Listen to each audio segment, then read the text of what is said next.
Content warning. This video contains sensitive topics, including medical and spiritual neglect and unaliving. Please take care of yourself and take a break if needed. This is the story of Whitney Mills and her preventable death.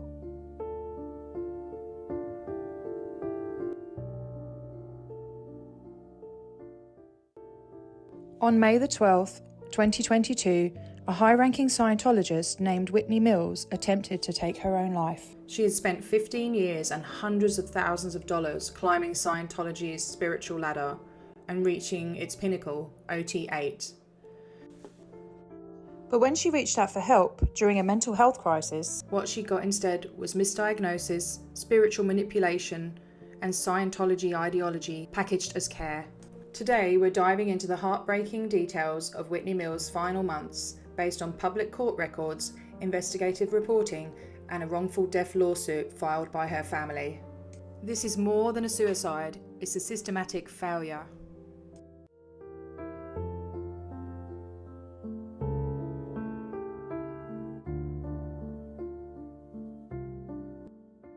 Whitney Mills wasn't just a name on a lawsuit.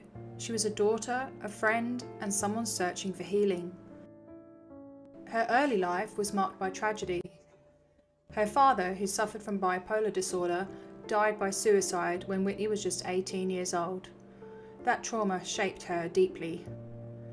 In 2007, Whitney and her then boyfriend, Jairo Andreas, began dabbling in Scientology, but it was her close friend, Laura Sales, who truly pulled her in. Laura got her into it hardcore. And from there, Whitney threw herself into the world of auditing, courses, and donations.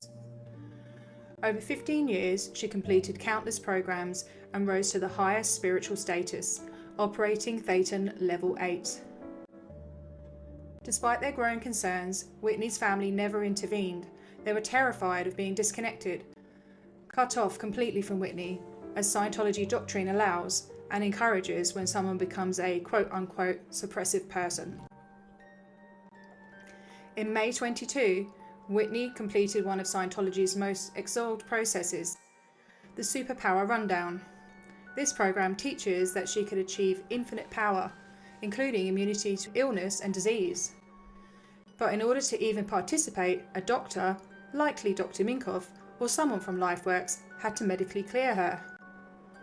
1 year earlier, in November 2021, Nurse Sue Morgan from LifeWorks signed a consent form approving Whitney for the physically demanding drills involved in the Superpower Rundown. These included unsafe procedures such as low-gravity machines, taste-testing chemically formulated flavour pellets, an endocrine chair designed to trigger adrenaline, and a body positioning station that moves the subject upside down. Despite the risks and Whitney's history of motion sickness, she was allowed to proceed, with only a caution to advance as tolerated. Dr. Minkoff, although required to sign the form, did not. By late 2021, Whitney's health was rapidly deteriorating. She had insomnia, an elevated heart rate, and an inability to eat. She visited the ER twice in December 2021 and January 2022, desperate for help. She was sent by Scientology's Director of Processing to LifeWorks and another clinic, Root Cause Medical. Root Cause was operated by chiropractors, not medical doctors. Meanwhile, LifeWorks had already been treating her for years. Since 2017, Nurse Morgan had documented ovarian cysts and swollen lymph nodes, but no one followed up properly. On February 22, 2022, after being contacted by a Scientologist from FlagService.org, Dr. Minkoff finally saw Whitney in person. These are some of the things he diagnosed her with: mold toxicity, retrovirus, babesia, a large abdominal mass, and chronic inflammation. Instead of referring her to a psychiatrist, he prescribed ivermectin, peptides, ozone therapy, diuretics, herbs, and microcurrent therapy. These were expensive and ineffective. And Whitney? She was now in a full-blown mental health crisis. Whitney's symptoms escalated: hallucinations, debilitating headaches, anxiety, lethargy, the sensation of burning skin. She struggled to bathe or leave the house. She texted Dr. Minkoff repeatedly, begging for help with her mind. I'm seriously experiencing some mental illness. This is my biggest symptom. Minkoff's reply, drugs could numb you, but you are OT. It's noise. It has no power over you. Eye of the tiger. Duplicate it. Dissolve it. On April 13th, she texted again. I'm really struggling with that part. This is the hardest part. To be acting insane when I'm not. Dr. Minkoff did not respond. Instead, he prescribed her Selank and Semax, experimental Russian peptides banned by the FDA. No antidepressants, no psychiatric referral. Minkoff diagnosed Whitney with Lyme disease and babesia, both carried by ticks. Yet she had no tick exposure, no travel to high-risk areas, and no bullseye rash. He ran a PCR test, not FDA recommended, and ignored standard two-tiered ELISA and Western blot tests. A urine sample showed ambiguous results, with disclaimers that it was not diagnostic.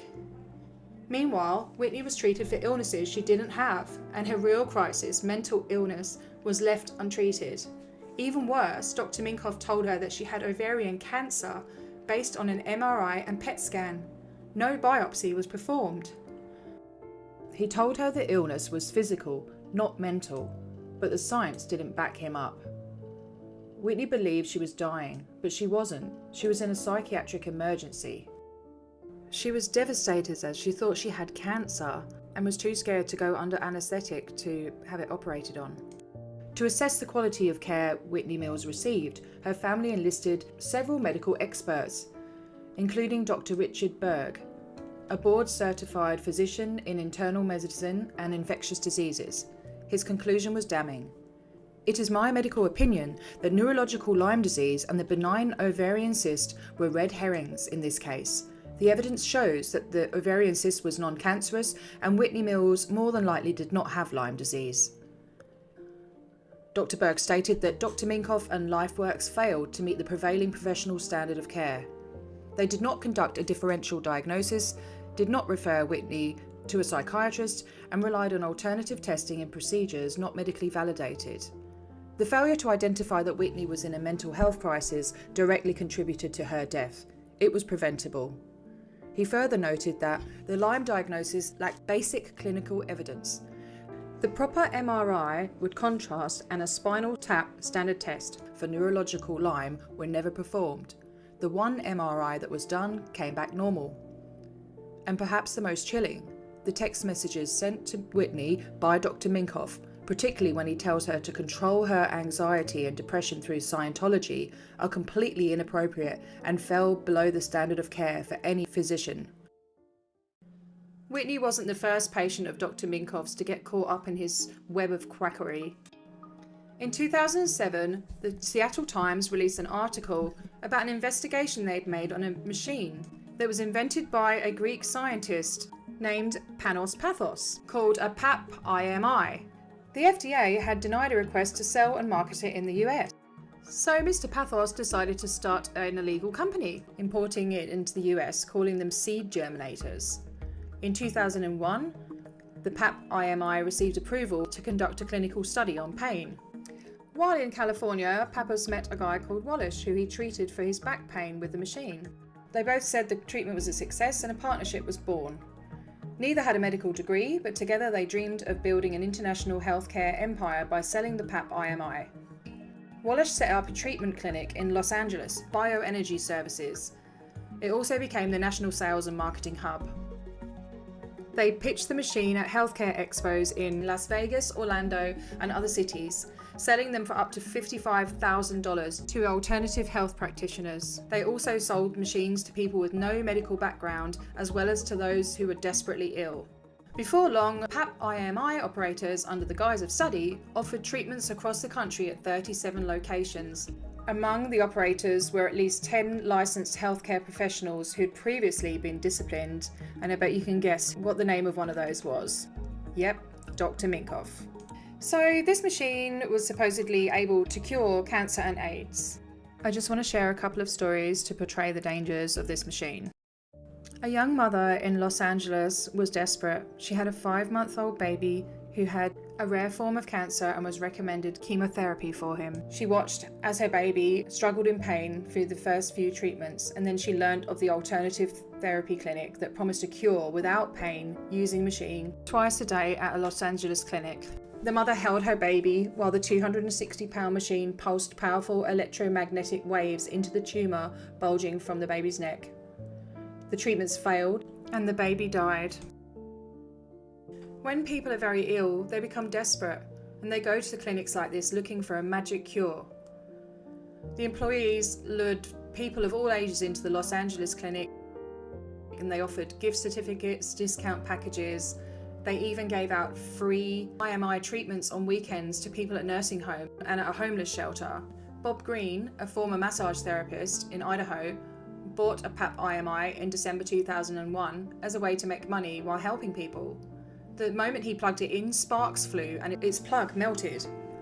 He fixed it, but from then on he doubted its safety. He asked for a refund, but Walsh refused. Walsh also warned him not to complain to the FDA. "If you make up stories to tell them, I will sue you and take your house," he said. "Start saving your pennies." Green's wife, Ellen, later used the machine to try and cure her breast cancer. Despite his warnings to stay off the device, she was convinced it would save her. She died in January 2005.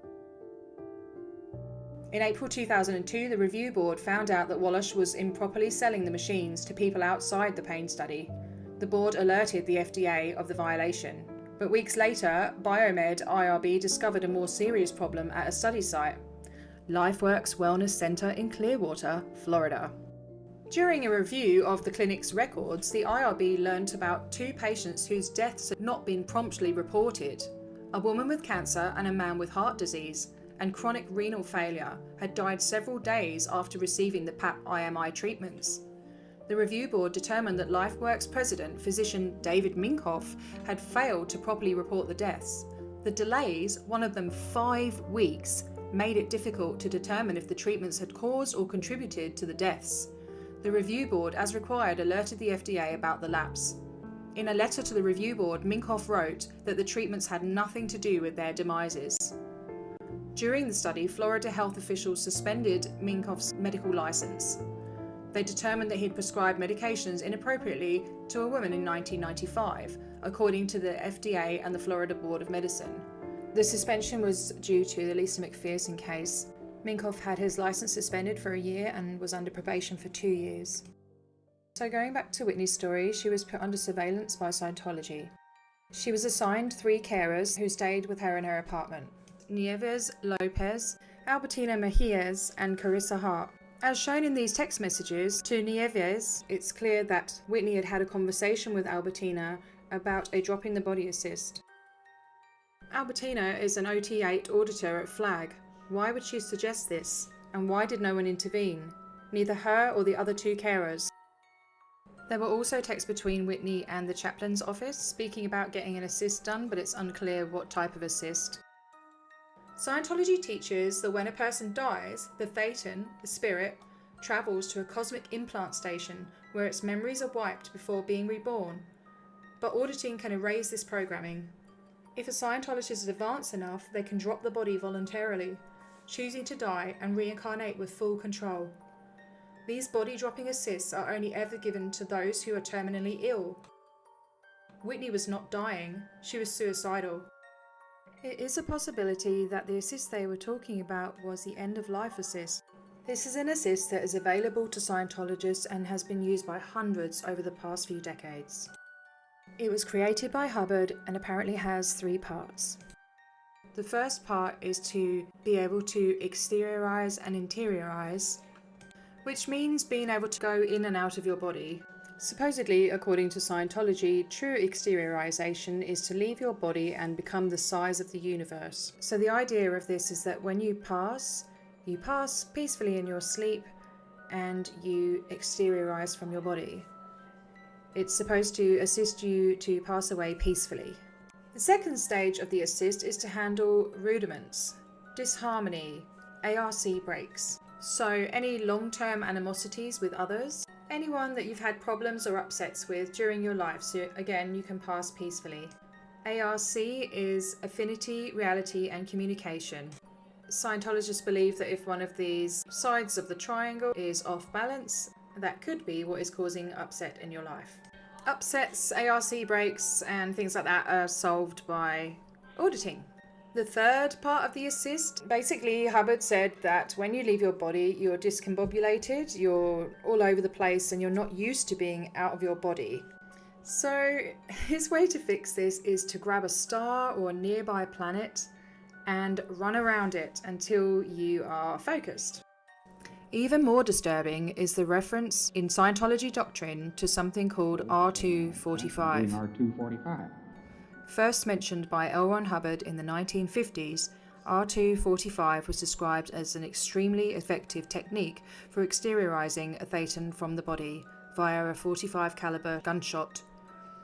While some claim it was a joke, multiple lectures and 2 internal memos published in Scientology's magazine instructed its use on named enemies of the church. Critics, including religious scholar Dr. Stephen Kent, argue this demonstrates a dangerous level of extremism and disregard for life. Whitney's case doesn't explicitly mention R245, but in a culture where death can be framed as a means of spiritual escape, and where end-of-life decisions are guided by ideology rather than medicine, it raises profound ethical concerns. Whitney's messages became increasingly urgent and chilling as the weeks passed. Her physical pain was compounded by spiritual confusion and mental distress.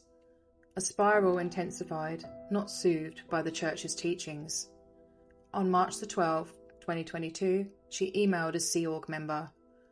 "It's causing me to feel like I'm dying and causing me psychosis, anxiety, panicking. I'm getting intrusive bad thoughts." By May the 1st, Whitney texted a caretaker with haunting clarity. "I literally can't take another day of this horrific horror movie I'm living." She was desperate, not just for help, but for permission to leave her body. Whitney had already made her desperate request, but instead of receiving psychiatric care or being placed under the heightened observation, her caretakers, members of the Sea Organisation, did something else. She feared punishment for even mentioning death. "I'm afraid I'll get in trouble for asking this," she wrote. The reply, "They know you're desperate." No professional stepped in, no emergency was declared, and despite her history, she was left alone. The lawsuit makes it clear these caretakers not only failed to prevent Mill's suicide, but also encouraged it. And Dr. Minkoff. He told her the illness was physical, not mental. Whitney believed she was dying, but she wasn't. She was in a psychiatric emergency. The cyst was benign, the Lyme diagnosis was unconfirmed, and the doctor she trusted gave her ideology when she needed real care. On May 12, 2022, Whitney Mills, diagnosed by her quote-unquote church doctor with phantom illnesses, misled into believing she was dying, told to trust in drills and doctrines, was left alone for several hours. For the first time in months, no one watched her. She had set herself on fire. Then she used a revolver to shoot herself in the head. Her brother found her still breathing after authorities were alerted by her friends as they hadn't heard from her in a few hours. She was rushed to Morton Plant Hospital, where she died a day and a half later. Albertina Mejias, who knew that Whitney had suicidal ideation, was not interviewed by police or investigated thoroughly. They claimed it was a language barrier problem. The DMP was not investigated either. Why, out of 3 carers, was one of them not with her, and how did she get a loaded gun? Her family have launched a 46-page lawsuit. In most Scientology lawsuits, the church hides behind a legal maze. Church of Scientology has no legal members. No direct clients and no financial footprint. It's a name, an umbrella. Whitney's case changes that. Her mother's lawsuit doesn't just name Dr. David Minkoff, LifeWorks, and the individual caretakers. It also names IASA, the International Association of Scientologists Administrations. as the operating arm of the unincorporated IAS membership group, which every Scientologist must join to receive services. This lawsuit peels back the layers of corporate protection and shows who's really in charge and where the liability should fall. The Whitney Mills wrongful death case is now moving into a critical discovery phase. The lawsuit targets Dr. David Minkoff, LifeWorks Wellness Centre, and multiple Scientology-linked entities. As of September 2025, depositions have begun. On September 23rd, a remote deposition was scheduled for nurse practitioner Sue Morgan from LifeWorks. The session will be conducted via Zoom and may be used at trial. Meanwhile, a formal set of interrogatories has been served to defendant David Minkoff. These legal questions demand his full educational and medical history, a list of staff involved in Whitney's care, and whether he believes his actions contributed to her death.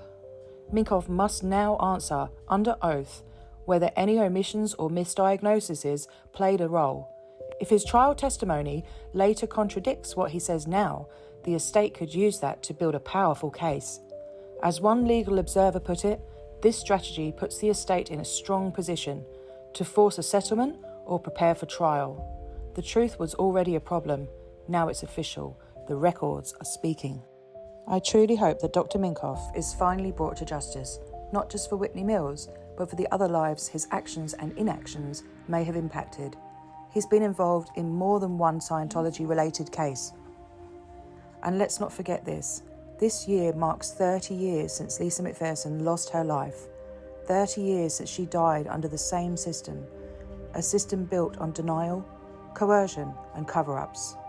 We're not just talking about isolated tragedies. There are hundreds, if not thousands of people whose lives were cut short because of Scientology's doctrines, its refusal to accept mental illness and its obsession with control over care. These stories matter, these names matter, and we must keep them alive. So be a voice, wherever you are in the world. Help spread awareness. The more we speak out, the fewer people will suffer in silence. This can't happen again and must never be forgotten. Whitney Mills believed in a path to spiritual freedom. She gave her trust, her time, her money, her life. What she received instead was pseudoscience, false hope, and spiritual manipulation. And when she begged for someone to see her pain, they looked away. Please share Whitney's story. Because silence protects the powerful.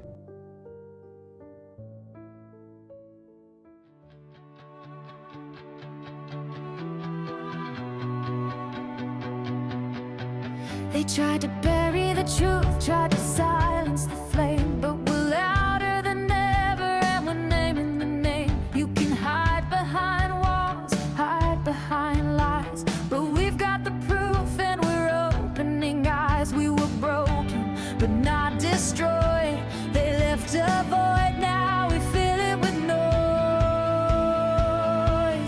We're still here, standing tall for every voice they try to stall. You can erase us from your books, but we'll rewrite the ending, take back what you took. We'll keep the stories burning bright, they're not forgotten. Not tonight. You trained us to doubt, you punished our will, but strength grows in silence and we're climbing that hill. From the ruins we rise, from the trauma we grow, and we're louder together than you'll ever know. You thought we'd fall, stay out of sight, but we've turned our pain into power and fight. We're still here, unashamed, calling out every abuser by name. No more hiding, no more fear. You'll hear us now, crystal clear. We'll keep the stories burning bright, they're not forgotten. Not tonight. This is for the lost, for the ones who fled, for the truths they buried, the words unsaid. We carry the banner,